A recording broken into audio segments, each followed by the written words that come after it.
today we are going to discuss a very important topic. Do you know?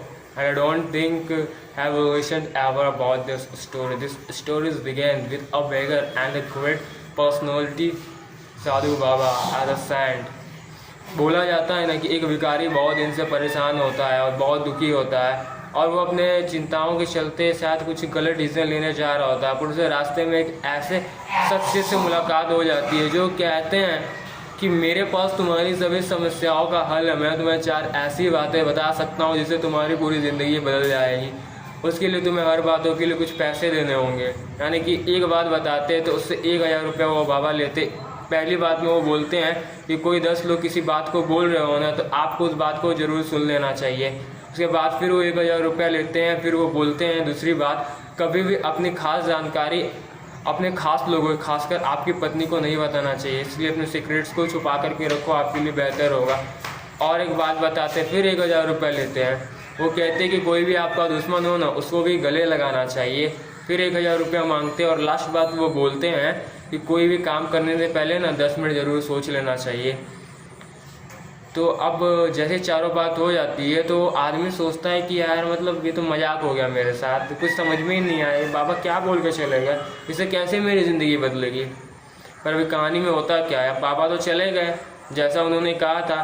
तो सबसे पहले ये भिखारी रास्ते में चल रहा था, जा रहा था, तो उससे कुछ लोग रास्ते में आते हुए मिले और इसे बोले कि रास्ते में एक कोई भिखारी वहाँ पर ही मरी पड़ी है, उसका डेड बॉडी पड़ा हुआ है, तुम उसका ले जाकर विसर्जन कर दो। 5-10 लोगों ने बोला तो उसने सोचा मैं क्यों करूँ। बाद में उसे बाबा की बात याद आई, 10 लोग किसी बात को बोल रहे हो तो उसे एक बार सुन लेना चाहिए। वो जाता है, उस लाश को जैसे उठाता है और प्रवाह करने वाला होता है, उस लाश के पास कुछ पोटली होती है जिसमें बहुत सारे सोना चांदी हीरे मोती और बहुत सारी चीज़ें भरी होती है, जो सच में उसको मतलब कि बहुत ज़्यादा प्रॉफिट करवाती है। और वो बाबा की बात से काफ़ी खुश हो जाता है और इसी बात में सोचता है चलो मैं दूसरी बात को आजमा करके देख लेता हूँ।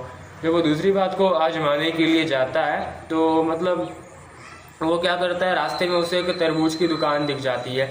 वो तरबूज आधा काट करके एक पोटली में बांध करके रख लेता है, अपने घर के लिए निकल जाता है। अब घर के लिए निकल जाता है तो उसकी पत्नी पूछती है कि आप ये क्या लाए हो, तो वो बोलता है कि मैं अपने बगल वाले देश के राजा का सर कलम करके लाया हूँ, मैं बहुत वीरता से लड़ाई किया हूँ।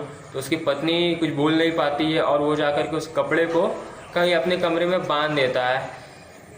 अब उसकी पत्नी जब सुबह सवेरे पानी लेने के लिए जाती है तो आसपास की बहुत सी महिलाएं अपने पति के बारे में उनके शौर्य की गाथाएं गा रही होती है, मेरे पति वैसे हैं, मेरे पति ऐसे हैं। बट ये बोलती है यार तुम्हारी छोड़ो, मेरे पति ने तो अपने पड़ोसी देश के राजा का सर ही कलम करके ले आया है। मतलब ये बात जैसे ही बोलती है तो अब सब एकदम औचक्के हो जाते हैं। ये मतलब कि ऐसे अफवाह फैल जाती है कि सच बात है, उसकी पत्नी ने जो की तो पूरे राज्य में फैलने लगती है। धीरे धीरे ये बात राजा के पास जाती है तो राजा उसको सिपाही के द्वारा पकड़ करके अपने दरबार में लाता है और उसे फांसी की सज़ा सुनाई जाती है। जब वो व्यक्ति पूछता है कि मैंने ऐसे क्या गुनाह किया जो मुझे यहाँ तक लाया गया, फांसी की सज़ा सुनाई गई है, तो राजा बोलता है कि तुमने किसी राजा का सर कलम कर दिया है, इसके चलते हमारे राज्य की बहुत बदनामी होगी, इसलिए मैंने तुम्हें फांसी की सज़ा सुनाई गई है। बोल आपको कहाँ से पता चला मैंने ये किया है, तो तुम्हें लोगों ने बताया, तुम्हारी पत्नी ने कहा है। तो बोला जाकर आप देख लो, यदि ऐसी बात है तो मैं सज़ा स्वीकार कर लूँगा। और वो फिर जाता है, मतलब सभी लोगों को चेक करने के लिए भेजता है कि सच है कि नहीं। जब जैसे ही वो लाल कपड़ा खोल करके देखते हैं उसमें एक तरबूज निकलता है, तो राजा उन्हें बाइज्जत बरी कर देते हैं, यानी कि छोड़ देते हैं और अपना सारा राजपाट भी उनकी इस मतलब युक्ति से, इस बुद्धिमत्ता से प्रसन्न होकर के दे देते हैं। कहीं ना कहीं वो अपने पति को यदि कोई बात सेक्रेटरी सच में बता दिया होता है, ऐसा कुछ बात होता तो आज उसको फांसी की सज़ा सुनाई जाती। बट कहीं ना कहीं उसने थोड़ा सा घुमा करके झूठ बोला, तो पत्नियों के पेट में कोई बात पचती नहीं है, तो इसीलिए बाबा ने उन्हें ये बात बताई। तो ये बात भी सच साबित हुई, उससे कहीं ना कहीं लाभ ही हुआ। अब जैसे ही वो राजा बन जाता है तो उसे किसी कारण से भूल हो जाती है, उसे एक श्राप मिल जाता है कि तुम्हें रात को एक काल के रूप में सांप आएगा जो कि तुम्हें 12 बजे ठीक पहले के टाइम में डसेगा, जिससे तुम्हारी मृत्यु हो जाएगी। और वो बहुत परेशान होता है। अब वो सोचता है कि अब मैं क्या करूं, अब तो मेरी मौत सुनिश्चित है। अब राजपाट मिल गया था, राजकुमारी से उसका विवाह भी हो गया था, लेकिन फिर भी उसकी ज़िंदगी अब ख़त्म होने वाली थी। तो उसे बाबा की तीसरी बात याद आती है कि दुश्मन को भी गले लगाना चाहिए। तो क्या करता है, जिस रूट से मतलब जिस रास्ते से वो सांप आ रहा होता है उस रास्ते में बहुत सारे मतलब फूल बिछा देता है और इधर उधर दूध की मतलब कि बहुत सारी क्या बोल सकता हूँ कटोरा लगा देता है, बहुत सारी मतलब कि सुविधा व्यवस्था कर देता है जिससे भोजन पानी उस सांप की अच्छे से सेवा हो सके। अब सांप भी एकदम जैसे ही आता है वो देखता है कि इतना अच्छा से मेरे लिए मतलब कि आतिथ्य किया गया है, सेवा किया गया है, वो रुक रुक कर कभी दूध पीता है, कभी इधर आराम से चलता है, फिर उधर दूध पीता है, तो मतलब पीते खाते हुए चलता रहता है। और इसी के बीच जो उसका टाइम पीरियड था जिसमें उसे राजा को डसना था वो पूरा हो जाता है। अब जैसे वो पूरा हो जाता है तो सांप फिर अपने काम में असफल होकर वापस लौट जाता है और राजा की ज़िंदगी बच जाती है।